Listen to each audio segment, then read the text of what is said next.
into this started like last fall, put some cover crops in at different farms. But the idea and the concept really originated that was hosted a meeting that we had at Duplicates Dairy Farm maybe about 8 years ago. And a couple speakers that we had here at the meeting was Ray Archuleta and Frank Gibbs. And Frank Gibbs brought his smoke machine with him to put in a tile. It was kind of a fun day. We looked at intercropping and stuff like that. And one of the things that you talked about, Ray Archuleta, stuck in my mind when he was speaking. He says that hay crops do not increase organic matter.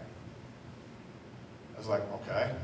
And it says you need to do what they call planting green systems to really increase organic matter. So I looked at a lot of soil tests of guys that I worked with, and what happens, when he explained to me, when you remove that forage off that crop, every cutting, 3 or 4 cuttings, things like that, you're removing all that biomass and it's not going back in the soil. It's removed from that top growth is moving from the soil. So he encouraged us to see this farmer down in Pennsylvania, Lucas Criswell. And so a group of us went down to his farm. And Lucas, his farm is in central Pennsylvania, just not too far from State College. And he's got a lot of slopey land. It kind of reminds me of farming down in Colorado County, 7 or 8 to 10, 15% slope type areas. And we walked across his fields. And he'd been planting green. He'd been a no-till farmer for a number of years. Then he went to planting green systems. We went down there and I walked some of his fields. And he said, I had like a 6-inch storm event. It happened on my farm. Within a matter of about an hour. One of those huge, huge rain events. A lot of washing. He said his lawn, at his home, his lawn washed. But he was really concerned about his fields. Went out to his fields and he did not see any washing at all. No real erosion, no sheet erosion or anything like that. Everything held in place. And when I walked across the field, I believed it when he said that, because it was like walking on a firm mattress. He had a credible amount of diverse cover crops. And pretty much what he's gone to is planting green systems to hold everything in place. So, so from that meeting, I kind of brought the ideas back to my farm. So one of the things that Lucas said to us is, less is more. Do not overpopulate your cover crops. That spoke to my farmers, because most of my farmers I work with are very cheap.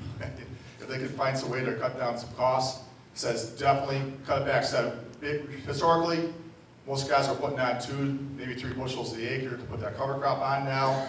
Now we're cutting the rates back much further. As a result of that, the reason he likes the less is more concept is that it's easier to plant into it to make a proper seedbed.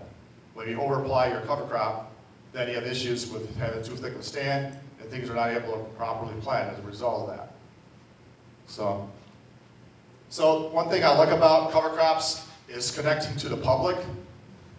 That's huge. We're getting more and more removed from the public, and when people see these things that what farmers are doing, that's a great way to reach out to those we come across, because let's put it this way, we are definitely removed from this.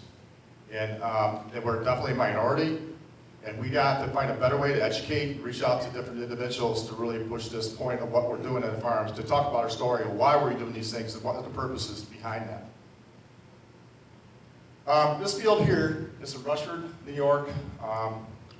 Farm down that way, had one of those 6-inch storm events. This field was alfalfa sod last year. He no-tilled it.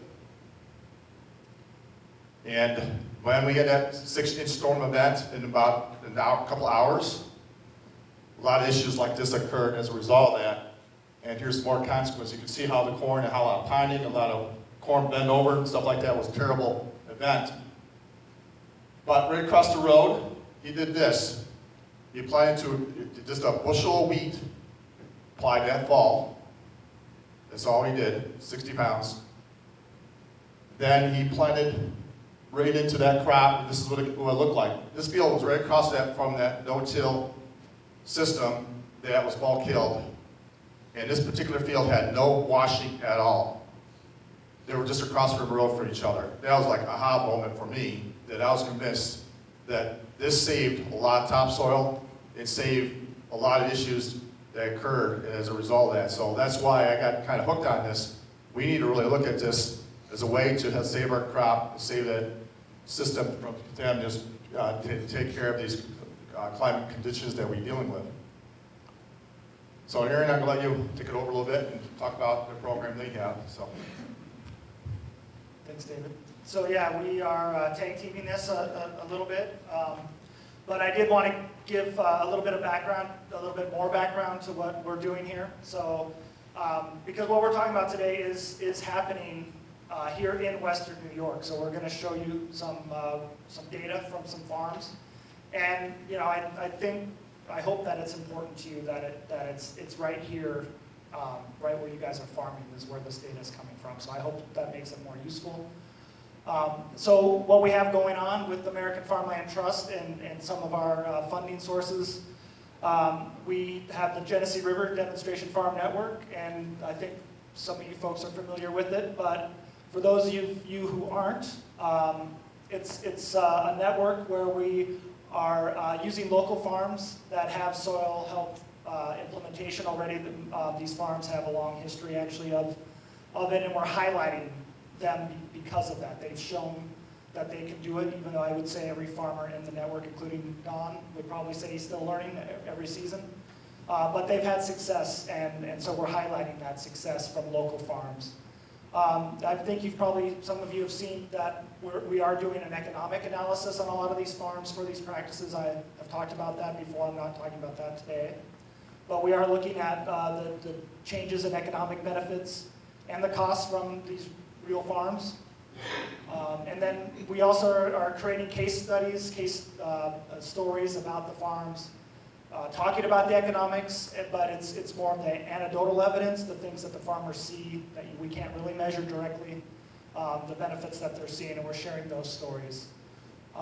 And we're just learning about these farms and how they're integrating these practices into their system, and then we're sharing that information. And so today is really the first time we're sharing some actual data from these farms, which to me is very exciting because we have some really useful information for you, I believe. Just to give you a little idea here, so the farm there's now 11 farms in the network. We originally started with two farms a few years ago, and we have funding now for 11 farms. And the ones that are being circled here are the farms where this data is coming from. And we're not doing the same research on all 11 farms. We are doing similar research, and you'll be seeing more and more data over the next couple of years from these farms. So we're also looking at adaptive nutrient management with Adapt-N on corn, and we're looking at planting green, but a little bit differently on some of these other farms. And all of these farms are going to be getting an economic analysis. We've done 4 of them so far, and those are available online.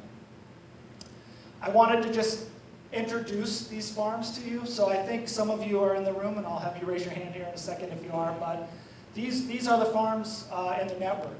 I'm sorry, well, they're in the network, but this is what you're going to see data from today, is these farms. So these are your neighbors. We have 3 silage farms here that are 3 dairies and 2 grain farms. And so who are the farms? So we have the lamb farm. It's a 2nd generation farm. They're cover cropping everything. And you can see they have corn silage and grain, alfalfa, and a little bit of malting winter barley.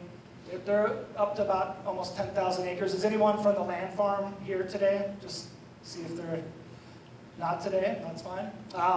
So again, most of you are probably familiar with the lamb farm. So they're part of this project. Also, the pan cow farm. Is anyone from pan cow here today? There we go. All right, thanks guys. So they're here if you have questions about stuff that they're doing. I'm sure they don't mind talking at lunch. And again,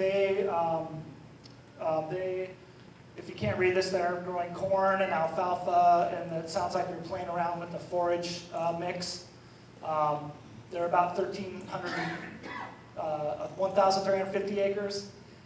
These 2 farms are strip tilling. Of course, they're using cover crops and nutrient management. And then we have Table Rock farms. I believe we have some folks from Table Rock, right? So I highlighted Megan here, but there's, they have a whole team, obviously. They've got about 1,800 acres. They're growing corn silage, alfalfa, and processing peas, and they're no-tilling everything, I think, right, these days? Yep, okay. So those are the 3 dairies, And then, of course, we have Don. We've heard a little bit from Don already today, so you guys are all familiar with his farm. But he started, I believe, on the first generation back in the 70s on his own. And you guys have heard a lot about Don's farm, but he's one of them. He's got about 1,500 acres, corn grain, sweet corn, rye, processed vegetables. He's doing a lot of stuff for soil health. And then we have R.L. Jeffries and Sons. Anyone from Jeffries Farm? All right. So again, these are all your neighbors. These are all people that you drive by and see their farms. They have grain corn and silage, dry beans, wheat, and processed vegetables, and some organic crops. And so I just wanted you to, to realize that these are your neighbors doing these things, and you can. Part of being part of the demonstration farm is that they make themselves available. So if you want to ask them on your own, you can do that. So just a little bit of background to the research being done. So we're looking at the performance of planting green using a quantitative approach to assess multifunctionality and service interactions. So basically we're using a number of indicators, which I'll show you in a second, to demonstrate the value of planting green. It doesn't work. You hear a lot about it. My concern is to build that organic matter and to provide soil health benefits that then have some water quality and other environmental benefits. But I'm also hoping that it makes farming more sustainable. So like I said, we have the 5 farms. We have 6 cover crop treatments. We're evaluating 9 ecosystem services, and so far we have funding for about 3 years, and you're going to see the first year's worth of data. So just not to get too nerdy on here, but Steve was mentioning that replicated trials are very important, and we agree with that. So we do have, these are replicated studies. So every farm had the same setup here. And what we did is we basically, there's these 4 blocks, and so each block is the same. So we had a fallow treatment, so there was no cover crop planted at all, but it also wasn't terminated, so it just kind of left on its own to do its own thing. And then we're calling this a farmer rate. It's basically what they would have planted on their own for the cover crop, so we called that a 1X. And then we just doubled that rate. And the idea is, again, just to facilitate planting green, is less, more, trying to just get an idea of the proper rates to grow. And of course, that's going to change year to year.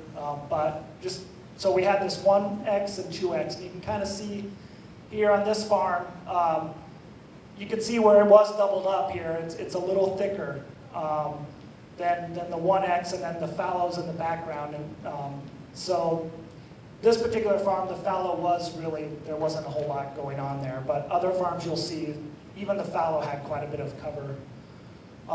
And then, so that's kind of the background, the baseline of the study.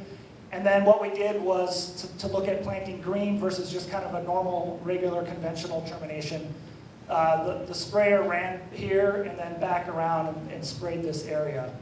And so we basically, we took fall samples. So we took a sample from here and here in the fall, and then we came back out in the spring, end of April, early May, and took a sample from here and here right before the burn down. So like the day of or right the day before. And then right before planting, like that day or the day before, we just took some samples from here. And then we weighed the biomass out in the field, but then that got sent into the lab to get the dry matter and also the crude protein, so that we can determine the potential nitrogen. So there's a lot of words on this. So these are just what we're looking at. So we're looking at the biomass of the cover crop. We're looking at the soil moisture and temperature at the time of planting. We are looking at the potential nitrogen availability from the cover crop biomass. That will be available for that cash crop, which is, in this case, it's corn. And then we got yield at the end of the season from the corn. We're taking a baseline Cornell soil health test to then see basically how, if it's building soil health, if it's staying the same, just the effect of this treatment on the soil health. And then we will be doing, you'll see a little bit of this today, but we'll be doing something a little bit more formal with the economics. So we're going to look at the economics of it and using some models to look at the water quality and carbon sequestration benefits. Oops. And what we're looking at is we expect that the later termination timing of the cover crop will provide greater multifunctionality than the earlier termination. So we would think that, you know, waiting, letting that cover crop grow an extra 14 days or so will provide more benefits than just terminating the cover crop a few weeks before planting. We expect actually that the 1x rate would be the optimal multifunctionality and economic benefits. So, you know, doubling it up might be, you know, you might get some more benefit, but overall, I think we're looking at the 1x as being the optimal rate, but we don't know. Although we do think that environmentally we would get the most benefit from doubling up, because again, we would think that you would get a lot more biomass from that. So this is just a couple of things. We're going to jump into the data here in just a second, but just to kind of see this, this is Stephanie and Jody Putnam. So Stephanie's in the back, so thanks for going out in the cold and taking these samples with Dave. And so you can just see them out here in the spring. To get the biomass, we had this given area, and we just randomly throw those down and then take the cut we clipped in here in this area, and then I blew that out, calculated what that per acre biomass would be. And then over here is the samples. These got, we would just took one sample out of all the treatments and sent it into the lab because of the cost. And so that limited the replicated part of it, but that was a lesson learned for this year. Next year we'll try to get some more replication on the actual lab analysis. And with that, I'm going to pass it back to Dave. Thanks, Aaron. Each of these cooperators used a no-till drill when they did their setup with this. So that was nice that each one of them were willing to use their own, you know, obviously personal equipment. But I just wanted to show this photo. This is what Chad ran is with Brent using this drill. They have an attachment right behind here, and this is what they call a Valmar, if I'm saying that properly, planting unit that puts those different types of species right where they're going to plant next year. So every 30 inches, that puts like what they call biological cover crop that will die during the winter with the mixes that they use. And I'll show what the mixes they use and stuff like that. I like this system a lot. This drill matches up with a corn planter. Everything is put on RTK system so that they can match up with their planting device. Their strip tills go right into that zone. I think this is, when I show the data, this is kind of unique that you might give it away with bigger cover crops before you terminate it to give you a little more better seed zone to plant into. So I want to point this out, but this is kind of unique. So if you're looking at equipment down the road, hey, I'm looking for a new drill. Maybe that drill that you purchased should match up to the size of your corn planter. You see where I'm getting at? That way then you can make your systems to make it all connect together, because I think this might be the way of the future. Here's a photo at Jeffries, and they had a 5-way mix. You can see the sunflowers. The sunflowers are a great way to reach out to their neighbors and things like that, but I like where the taproot also brings in more of the biologicals coming into here as well, the beneficial insects to help do that with the diversity. But in between, there's my check. That was winter wheat. All right, what winter wheat got blown in here? So your check, you're going to add quite a bit of biomass in here as well. So here's obviously, here's a check here. We got another check back here, all these random blocks that we kind of established. And then we had a planting system. As Aaron pointed out, we did a burn down right in the middle of it, right going perpendicular of this field as we move forward. It's not really shows up that well, but you can see this is like a burn down section that we did. And things are being kind of cooked after we took the first sample. So there's 3 different sampling zones that we did, one in the fall, late in the fall, one about end of May, not end of May, excuse me, early May, end of April. And then just before planting, about mid-May, is when we did the 3rd treatment. But obviously where it's at, we didn't bother taking samples from that zone. Here's Don's brand strip builder running across this field right here. He has a gladiator system, 16 row. And you can see in the zones right here is not much growth there. Well, that was where the things that like the cowpeas or soybeans or the tillage radish was planted right in that zone right there. Much easier to till into there, make a nice seed bed, resolve that. And then you can see a lot of the crops from in between that live crops are coming back for the following year. One thing that's really critical in the cash crop system, you need to have a good shot of nitrogen to help deal with the carbon to nitrogen ratio. And he's putting down place nitrogen, deep nitrogen right down that zone to get right there below that zone for where the corn crops can be planted. This is Table Rock's system. They did everything no-till. 4 of the other cooperators were doing strip-till system. Table Rock was strictly no-till. Here's the check area right here. And that's Scott's cover crop. You have something growing in that area. That's chickweed, obviously. That's pretty much everywhere in New York State. And then as you're going across the field, that's why I took this photo, just to show you where the check is versus where they're planting into that green. Their system is that Jeff helped me keep this straight. As they put like a light application of manure in the fall, right? And then in the spring we inject about 12,000 gallons. And I think the pop-up it might be 3 to 5 gallons. They put on 15-inch rows. No other nitrogen is applied on this arm system at all. So it's a double hit nitrogen spring injection at 12,000 gallons in the spring. And seeds were going in. I know Jeff was making it purposely, getting it deeper in that profile. At least lives better than 2 inches of depth, right? Jeff is what thing you were doing too as well. That was really important. Make sure things close up properly, stuff like that. So, and here's the different cover crop species and what each person, whichever farm, we just did what the farm liked to do. All right. At Table Rock, they use, or excuse me, at Lamb Farms, they use triticale.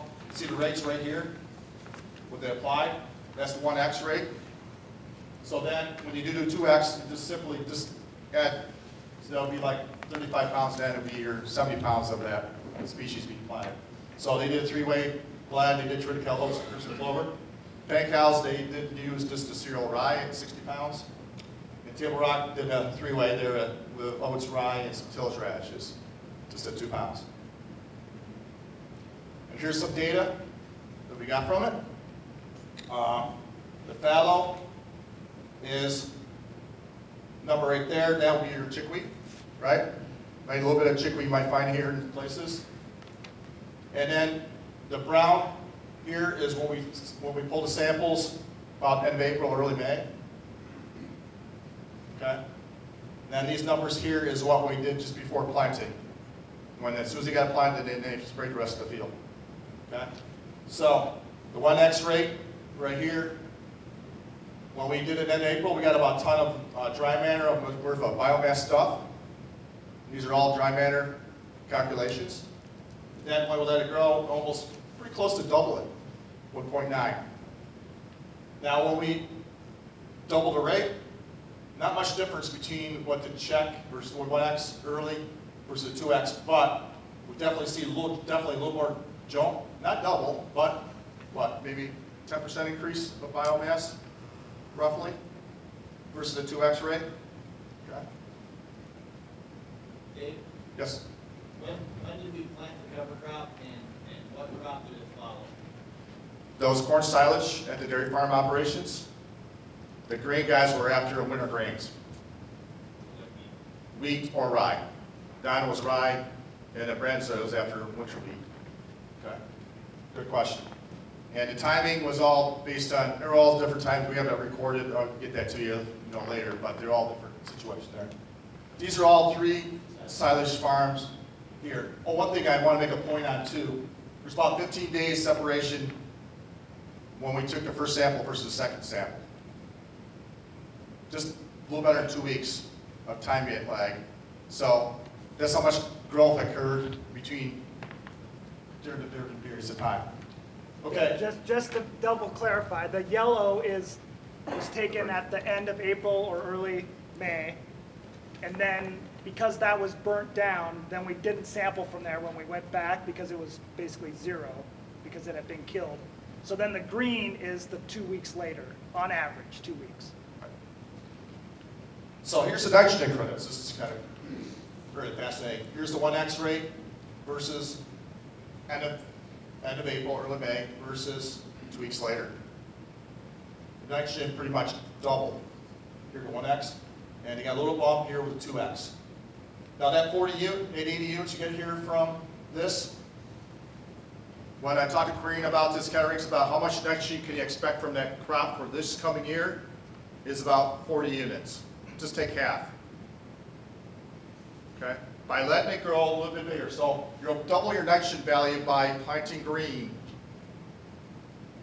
by letting it get more size to it, versus something that you terminate way early in April. Yeah, you might get a better seed zone and better planting depth and all that, might get it dealt with. However, if you let it get a little bit more size to it, just 2 weeks later, then terminate it, you double your nitrogen value you get from that cover crop. When does that nitrogen become available? Great question, Jeff. I think it's about the time when it's starting to decompose, especially you got a carbon type plant, probably July, August range, just when it's really starting to do the ear fill at that point in time.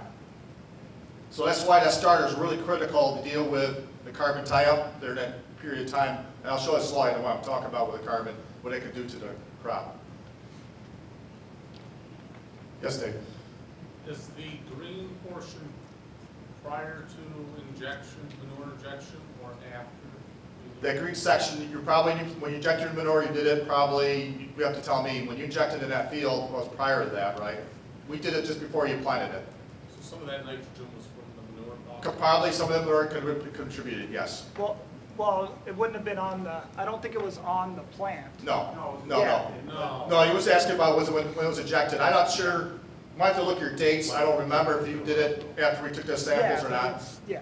Yeah, no, some cases, I know Table Rock had injected before we even got there, when we did the first samples. Okay, but I think yours was after that, if I remember. We should look at those dates to consider. I don't remember, JD, I don't know if you remember when you injected the field or not. Not off the top of my head either. Well, we have to look at our CAFO record keeping notes and see what we did. So we have to record everything. So. Yes, all 3 farm average, correct.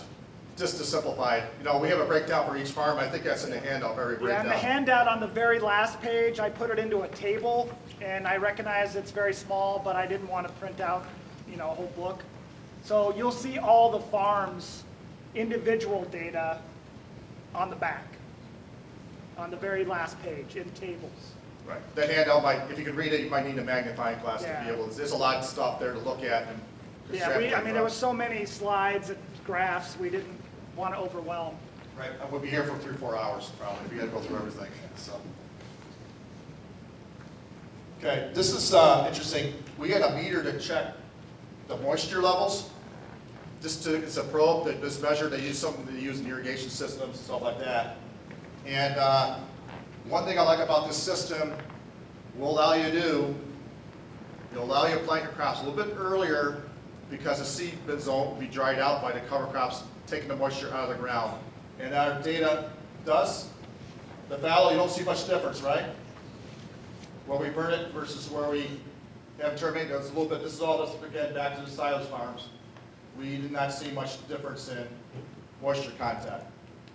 Where we had a growing cover crop, we definitely see a drop here, and not much difference between the 2X versus the 1X. So that live cover crop helps to wick out, take off the moisture out of the ground. Some years, you might be bitten by that, right? It gets so dry that you'll have problems with immersion. So there's a balancing act you have to think about. It's not just, this is what we're gonna do. You have to use the art of farming to make a determination. Maybe I want to terminate that cover crop a little bit earlier because it's such an early dry spring, or the biomass is so huge. I need to get it sprayed before it gets way out of hand. There's things you have to learn from, adjust for, and play with to get an understanding. But the cool thing about this, if you got a lot of acres of plant, that live cover crop will help dry out that soil. I had that comment many times for manure application. You guys will tell me, it helps dry out my soil so I can spread my manure during the winter season, or not saying winter season, but early spring season, because it's helped drying out the moisture out of the ground, allow me to spread that a little bit more sooner as a result of that. We also took temperature readings, and definitely the cover crops definitely had a lower soil temperature, was commonly what we saw in these different situations. And here's the nexus. I have, for this is the grain guys, for Don, and he had a, this is by, he had like, I didn't add up all the species because I couldn't calculate. I didn't have my fingers or toes when I added up all the different species that he has. But just to give you a feel for all the different things he does. He has like In the bio, he has 3 different legumes, like soybeans was an example in there, and different things. Then he has some summer grasses, oats, buckwheat, and tillage radish. Just in a pound of tillage radish. You don't want to go any higher than a pound with tillage radish because they'll just crush everything and nothing else will grow. Is one thing that we learned. And then between the row, we have some brassicas, some legumes, and sunflowers. And Jeffries did pretty much a 4-way mix. With turnips, clover, oats, and sunflowers. They also had volunteer wheat with that. They have 2 different blends. They have one blend with wheat and then one blend without wheat. If there's after following wheat, they definitely don't have wheat again because there's enough wheat that will kind of merge in that zone anyhow. Okay, notice this one thing about the guys, and also these cover crops, really huge. That's why what we mentioned with the earlier speaker, saying about the importance of growing small grains or processing vegetables. You get that crop off earlier off. They can plant these cover crops in August or late July. Huge, huge. That's a great timing to really do something about that soil and really improve the health of that soil and the diversity of the cover crops. And all these farms that we did this with I like what you could throw wheat in that rotation. That's why I'm a big fan of that. Even if dairy guys find a way to do that to help set it up for the future. I think personally, if I had my ideal rotation, I like to have a winter grain there once every 3 years, and that's what will help develop that organic matter, improve the structure of that soil dramatically. But moisture levels, you could see a trend. It definitely was pretty dry. It definitely dried up having all that diversity cover crop and how that was really taking the moisture out of the ground. And you can see the numbers right there as a result of that. Okay, and here's the biomass. And from what Don had, here's the fallow. What's going on in the fallow here? Why I got biomass? It's derived, the volunteer right that's coming in those sections. That's why it's so much more than what the dairy farm operations were. They were just chickweed. Here's the 1X and 2X.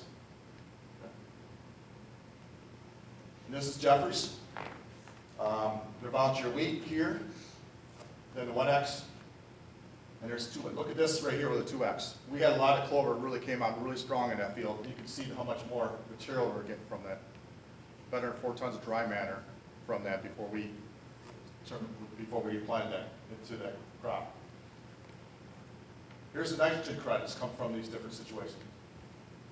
Right? So this right here, what did it say, 90 units? We produce about 45 units for that crop for that year is what we're estimating. The rest of the nitrogen will break down 2 or 3 years from now in that system as a result of that. Okay? And then the 2X, it was quite an extensive amount of nitrogen came from that for the much more biomass as a result of that. Here's a photo that shows non-strip till. Here's the cover crop. And then back here is where they burned out earlier. You can see that's usually more soil as a result of that. But here's the cover crop that's broken down and is pretty much taken care of. Okay, this is a really, really busy slide. I apologize how much stuff that's in here. Here's the, I think this is really interesting data to look at. Here's the population per acre. And then I had an intern to not only do the population that we have, so our range is around from 32,000 up to about 34 to 35. Each plant, we did a count of what the leaf stage was. Okay? What I like about this data is that, what do you want for corn stands? You want it all at the same stage, right? Because if they're all at the same stage, then they work together and not fight against each other. If it's a full leaf behind, like this range right here, what do you think that corn is going to look like in the fall when you take a look at this corn later on in the fall? They call it as puny earless corn. You follow what I'm saying right here? That's why we're trying to say, okay, what is the actual, not just the estimate, how many plants per acre, how much of that is good is going to be corn in the future? So if it's a full leaf behind versus the leaders, it's going to be not good corn. It's going to be earless. It'll be a weed essentially. In other words, it's taken away from the desired plant. So we throw this data in here. And I thought this is kind of interesting right here with Don's. I just want to point this out. We had, in that zone where we did the 1/1000 of an acre, we had 1,000, if you want to multiply by 1,000, we had about 3,000 plants in that zone that was way behind this, that probably is not gonna develop that much of a good ear. It's turned into wheat. When we had a fallow, no bio, we were seeing some issues with stands. We had a good amount of plants per acre, but 3,000 know that. Maybe about 10% of that stand, it's not gonna be a good viable crop. Actually, it's detrimental to that corn crop because it's taking away nutrients, it's taking things away from that plant and resolve that. Okay? So, that's why I'm big on this strip till. I think that's something to really, really look at to help reduce that proper stand development. Table rock was strictly no-till, not strip-till at all. They just planted into it. And you can see, here's the 1X. I got 7,000 of it. It'll be 7 leaves. Then I got 6,000 of this. Then they have these stragglers behind here. We're going to, actually, that's going to be an issue. And I think maybe, I have to do an analysis on this maybe, but I think the burnout, we had a little bit more consistency in our stand versus the planted green. Right? See how much V7 to V5. Here I got a V7 to V6, that's 7.5 versus 6.5. That's a pretty good tight grouping right there. So where we burned out ahead, we definitely had a little bit better uniform stand development of result. When was that sample date? Roughly about June, mid to late June. I couldn't exactly figure out. I have to look at the timesheets. In fact, that's Kelsey right there taking stand counts in that field as a result of that. So replicated 4 times. We had a lot of data to look at, which I think I had to do each section do 3 counts. A lot of stand counts, and then count the number of leaves as a result for each individual plant. She did 3 farms, full day of 10 hours worth of work that day doing all this data. All right. To the left is a check, so you don't see any cover crop is dying right here. To the right is the 1X right here. Can you see much visual difference? I don't know if I can either. I really wish it would show up clear. Yeah, to the left. Hey, me, that's why. Does it look more healthier to the check? Yeah, it does. There's a thicker stand too right here. I think there's a better population count. There's seems to be more gaps right here. So, okay, that was at that time. And then when I was looking at that, I was like, oh, this is not going to look good. I think we're going to have probably 1 or 2 tons of lost yield. When I was looking at this photo, said this is not a good situation. Maybe the carbon tie-up is causing some issues. This looks more healthier. Definitely it's like a leaf or 2 advanced between the two. There's like a little more yellow color right in this section too as well. It looks kind of like a pukish color. Keep in mind, table rock doesn't put any nitrogen down. They do everything through manure, right? Roughly about 18,000 gallons of manure between fall and spring. But you can see that the corn is kind of suffering right at this point in time. Went and harvested. One comment I got from Andy, who was riding with a chopper at the time, he said that wherever he had to check, the plants seemed to be more burnt up and dying or had a lot more dry matter stand at a point in time versus where the cover crop was. He said, I could see right to the line a change in the moisture. It was like a 3 to 4 point difference in moisture and then during the choppy time. Where the cover crop was much wetter, healthier plants is what Andy kind of commented to me, versus where it was a check. It was a little more browner, more mature crop at that point in time when they're chopping this. And then with this data, each farm had the capability of, at Pan Cows, they took table rock, went over to harvest that crop for them, and that check, that yield, because they had a John Deere monitor, and then would weigh on the go chopper as it goes across that field to see what the yield is right in that zones. So with the green versus the brown, now this is actually lambs data.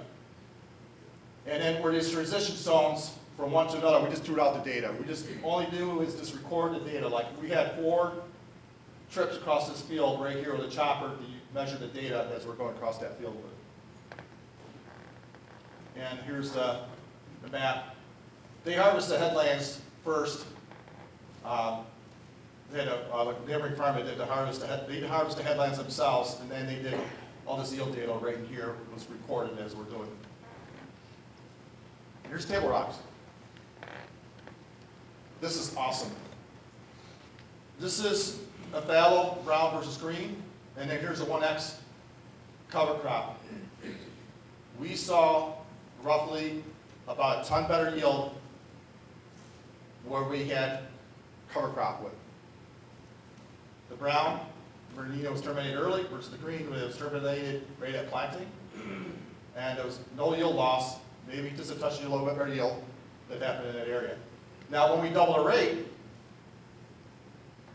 we took a penalty in that area. That was some of the lowest yielding sections that we had when we had 2x cover crop rates. So you're looking at close to 25 tons versus down to 22 tons. Okay? So take those cover crop ratings. So I kind of go back to what I was thinking about him. I think you have a little bit tougher time planting into the zone when you have too much material. And then when you have enough rate, whatever that rate is, of cover crops, it seems to do well. But what I like to see is how the fallow versus the 1X.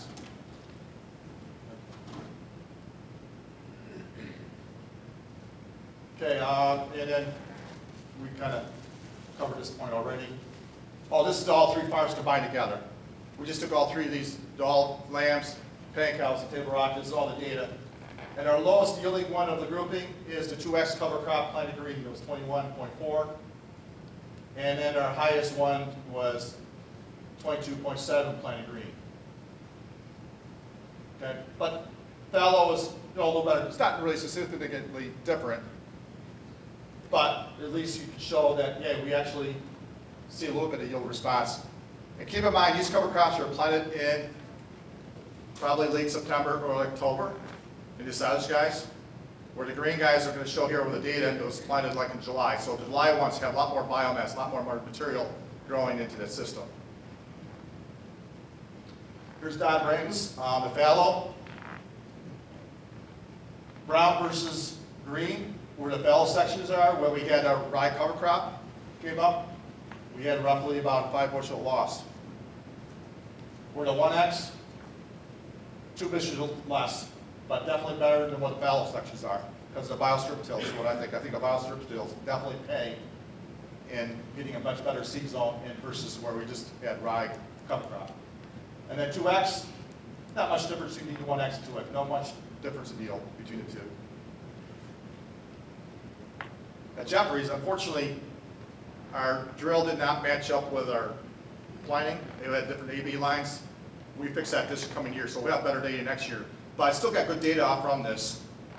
Where we had that middle section where we had a burn down, where we burned it down maybe about 3 weeks ahead of the planting, versus where we left the cover crop alone and then plant into it, we had like a 6 bushel less yield.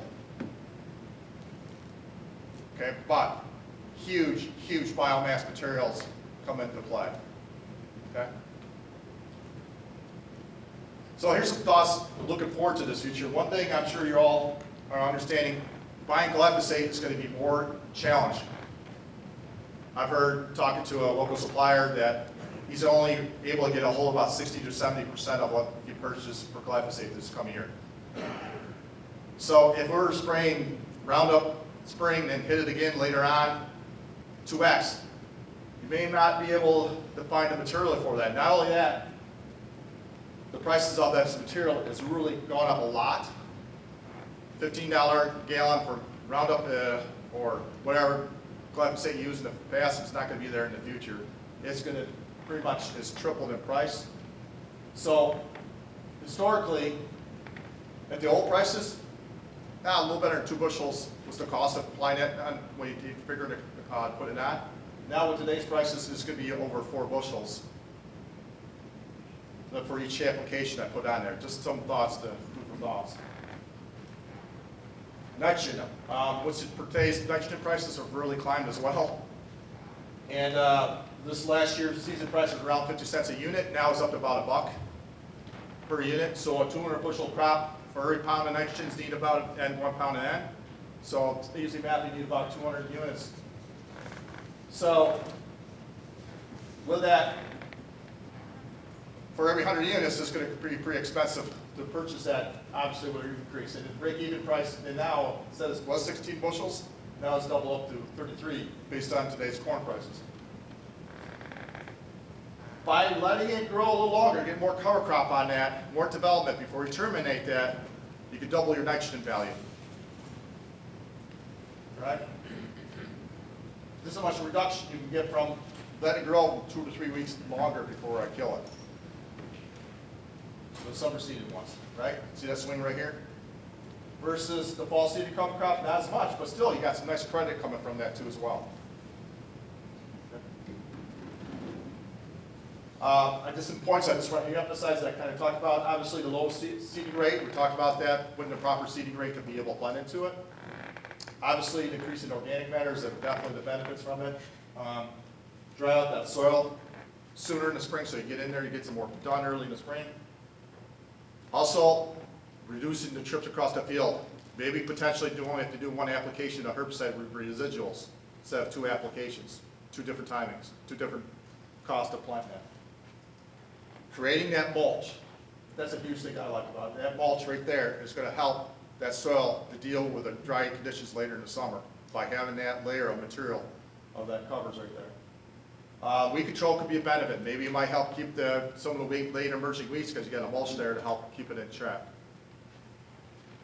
And we already talked about the strip tilling, matching. Make sure you match up your equipment properly and then use RTK systems to help line that up and put that down as well with the AV lines. Challenges, I can't emphasize that.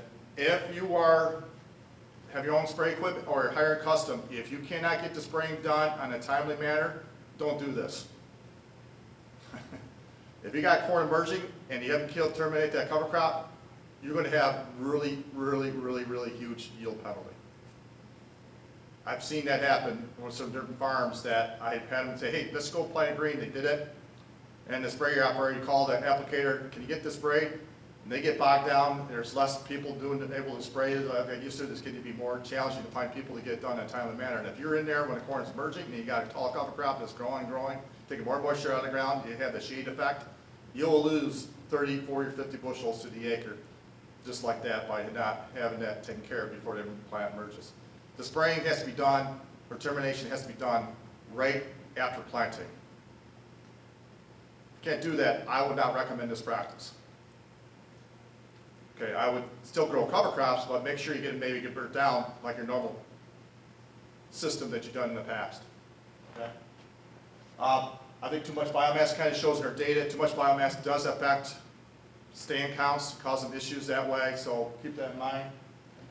And then there's a carbon tie-up, nitrogen tie-up by the carbon in there too as well. That's why it's important that you either have a proper nutrient management, have maybe deep slot nitrogen, maybe a good amount of gallons of nitrogen to help make sure you get it up and get it going. So, with that, there was a lot of different individuals that helped put this together, and Aaron, I want to thank Aaron for the work he did. He put a lot of time and effort. He's the one who wrote this grant. He's definitely the grant master in putting these things together. A lot of thanks to him for putting this together, but I'm really excited about the study and what we can learn from this as we move forward. So, with that. Yeah. So, thanks, David. So, are there any questions, either for David or now? I'm sure even the farmers themselves wouldn't mind answering a few questions. But go ahead. Did you have a question? Do you think even spraying the day before planting, would you still consider that planting green? I would, yes. Yes. The question was spraying the day before planting. Would that count as planting green? And the answer is I would say absolutely. I think anything that gets up to about calf high, the thigh high, and then you don't plant into it a week later, fine. I know that's what we did at Jeffries. I don't know, Rod, you want to comment on that? We burn it down just before planting it, and we put residuals with it together, some sharpen and some bicep together with the spray. And I like that program, like that sharpen, I really do like. It acts like Romoxone, but it's not the consequence of dealing with Romoxone. It's a quick burn down. It really makes the weeds die down quicker with a Roundup in it. And a glyphosate mixed in with the sharpen seems like it's a really good burn down effect, and you get some residual out of that too as well.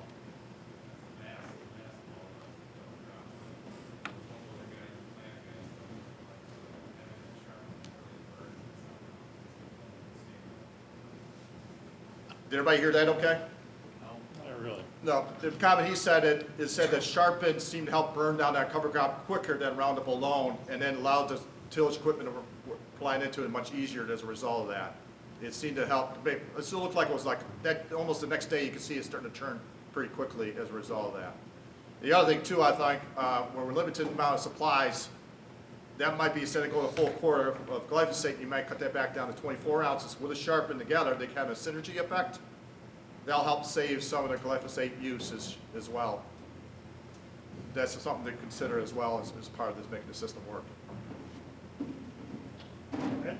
Yeah, so we're not able to get all our corn planted early May, and actually it drifts into June, sometime even later. So if you let this cover crop keep going, aren't you gonna have huge problems getting that planter through it? Great question. I think, Just can you repeat the question? sure. I think the great question John asked is when's the time you pull the trigger to take care of this situation? And if you're planting, you know, like you got 2,000, whatever, John, whatever number you want to throw at me, and your planting starts at the end of April to about June 10, and you got all these acres, what point in time, if you let that get too big, especially in a dry year, that's where you could have issues. So I think there's a time you get to about, if it's dry conditions, you better take care of it. But if it's a wet spring, let it work for you. Yes, that's what I'm saying. On a wet spring, I would let that go, till I know that weather patterns change. Then I might do that. As long as my seeding rates are low. If I have high seeding rate, if I'm putting down 120 pounds of cover crop down, not 60, then that's a different story. You probably should terminate that earlier. But if I'm losing low seed rates, 30 to 40 pounds, I did that oats we use about 30 pounds? 50 pounds? Okay. Oats is a patent name from Jeffers. It's a combination of oats and wheat. We call it oats. So that's been patented now. That's their name. So if you use that terminology, you got to pay them for that name for that. But basically, it's a combination of oats and wheat. And what I like about that, it gives you more biomass in the fall. Gives more size to it. The oats will die. And then you got wheat that's really a little thinner stand. But that wheat will help dry out that soil in the spring. So in a dry year, you're right. I think it'll be to a point. You have to watch your soils, your conditions, look at the forecast. You know what, I'm going to get it sprayed, get it taken care of. Then, if it's a wet spring, let it work for you. Because it'll make much better planting conditions in the spring.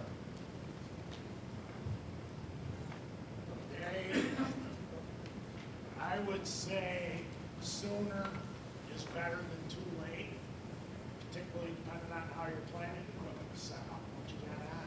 If you let cover crop get up like this, you could try planting into it, you may have it wrapping around things you didn't think it could wrap around. We've been there on that. So, our belief is sooner is better than late. And, yeah, it'll help take the moisture out of the ground, that's certainly. We've seen that, we've let it go too long, and like trying to plant in the concrete. Every farm is set up a little differently, so you need to look at your present situation, what your equipment is, and what your capabilities are, but God forbid, don't procrastinate. You know, if you see a situation where you need to get that cover crop sprayed and terminated, if you can't do it yourself, call in a custom applicator. You know, try to look ahead as much as you can, because boy, it could hurt you as well as help you. That's our thoughts. I think I saw another question. Go ahead. In the planting green plots especially, was total nitrogen applied compensated for the anticipated partial nitrogen credit, so a little less? We kept everything, we didn't follow what the standards of that farm was. We did use the tool, that's a great question. We kind of threw in the calculation what the cover crop provides. We didn't use this data to do this. We just did it based on our experience, things like that, and how like dairy guys, obviously we use manure heavily, but we followed what their plan allows to do and stuff like that, but we didn't make any adjustments. So that fallow sections, yes, it did. It probably, that's part of the reason why maybe we had a little bit of yield loss in that, because that cover crop provided more nutrition for that crop. You know, could be a theory on that as you might be tested with. And we have some data from 2 farms, not any of these that are using, for corn, they're using Adapt N. which is a side dress, gives a nitrogen recommendation at side dress time. And it has the ability to account for cover crop and other management. So we're testing it to see how well it predicts the economic optimum nitrogen rate. So we'll have some information on that, in the spring or, definitely by next year. So because it does account for some of that from the cover crop. Go ahead. Yes, Just David. a side note for this gentleman here, we did notice where we planted the green, we had to wait, we chop all of our corn for silage, and it did not dry down. We had to wait over a week on that green planted, and it looked healthier, looking greener, but did not dry down. That's a good point. There's some consequences of that could come into play. So we did a little plot of planting green, and I think, and I don't know, I'm no scientist, but I think the reason that it was more green is because it came out of the ground later. It had to fight through that thatch, and all season it was a week behind. It tasseled a week later, it came out a week later, and we harvested it a week later. I just think it struggles coming up through that thatch. Right. Yep. I think that's a good point. It's delayed.